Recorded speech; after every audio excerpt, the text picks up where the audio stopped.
Excusez mon impatience.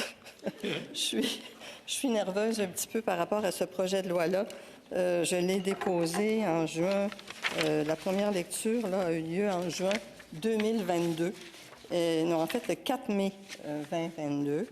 Ensuite, donc, nous l'avons étudié au Comité des affaires sociales cet automne et le Comité permanent des affaires sociales, de la science et de la technologie a adopté le 18e rapport concernant mon projet de loi S-244 à l'unanimité. Alors, ce projet de loi qui a été renvoyé, donc, je le disais, par ordre de renvoi le 14 juin 2023, est un projet de loi qui a modifié la loi sur le ministère de l'Emploi et du Développement social et la loi sur l'assurance-emploi afin de créer un conseil aviseur à la Commission de l'assurance-emploi. Je dois dire d'abord d'entrée de jeu que j'ai proposé un amendement à mon projet de loi en séance parce qu'il y avait eu une erreur qui s'est produite dans l'écriture de ce projet de loi.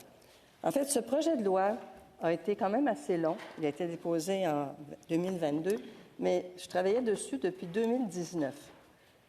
J'ai travaillé sur ce projet de loi avec l'ensemble des associations patronales et syndicales au pays.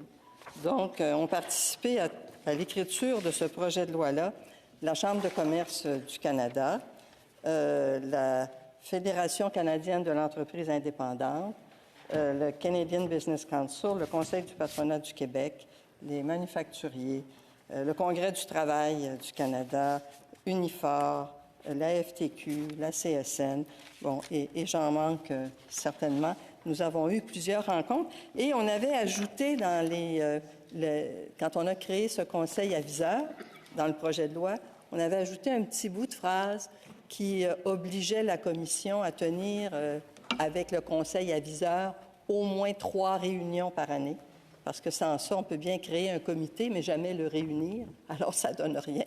Et ça s'est perdu à un moment donné dans le cours des changements que l'on a faits. Alors, j'ai introduit cet amendement lors de l'étude en comité. Je ne veux pas prendre beaucoup de votre temps, mais je dois dire que c'est ça, le comité s'est réuni le 29 novembre, il s'est réuni le 30 novembre et le 7 décembre, et donc il a été adopté le 7 décembre. Les témoins qui ont été entendus, bon, il y avait la Chambre de commerce du Canada, évidemment, la Fédération de l'entreprise indépendante, le CTC, en la personne de Béa Bruce, la présidente, qui a soutenu fortement ce rapport. La même chose pour la Fédération de l'entreprise indépendante, Unifor, les commissaires de l'assurance-emploi. Et il y a eu des fonctionnaires qui sont venus aussi présenter leur avis sur ce rapport-là. Alors, tous les représentants du marché du travail ont parlé en faveur de ce projet de loi parce que c'est leur rapport. Moi, j'ai été vraiment la coordonnatrice dans ce fait. Je ne veux pas en dire trop parce que je vais faire mon discours en 3e lecture, mais ce projet de loi-là qui institue un comité aviseur essaie de retourner aux sources de l'assurance-emploi. À l'origine, quand l'assurance-emploi a été créée, c'était un conseil tripartite qui gérait l'assurance-emploi. Donc, il y avait le gouvernement, les syndicats et le milieu des affaires. Et la commission, l'assurance-emploi, tranquillement, est venue sous l'égide du ministère. Et tranquillement, les partenaires du marché du travail ont perdu la possibilité de pouvoir dire ce qu'ils en pensaient. Et c'est très important dans le contexte des transitions actuelles.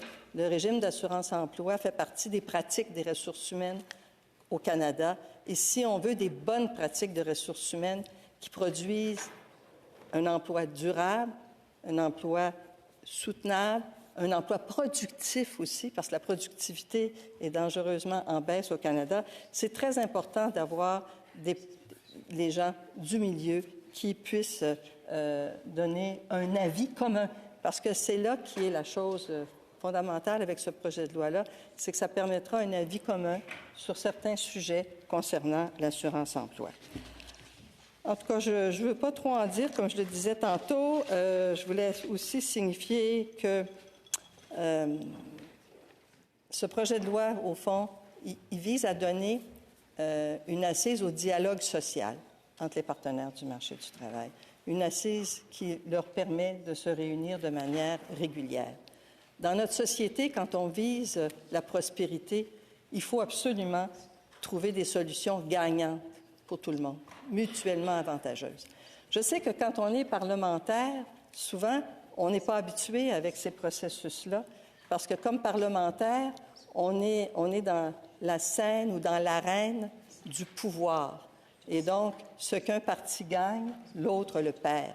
Les solutions pour les parlementaires sur l'arène politique sont généralement pas des jeux à somme positive.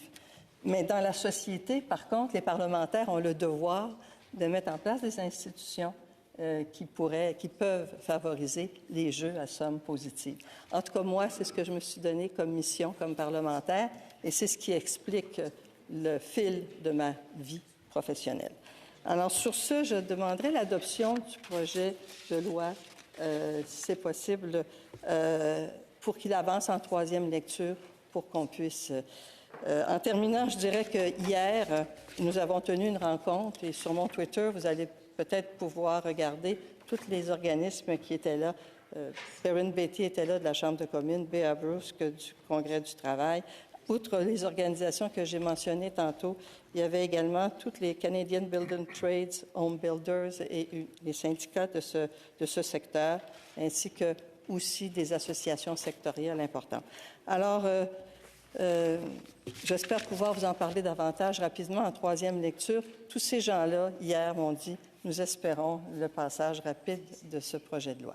Merci pour votre écoute.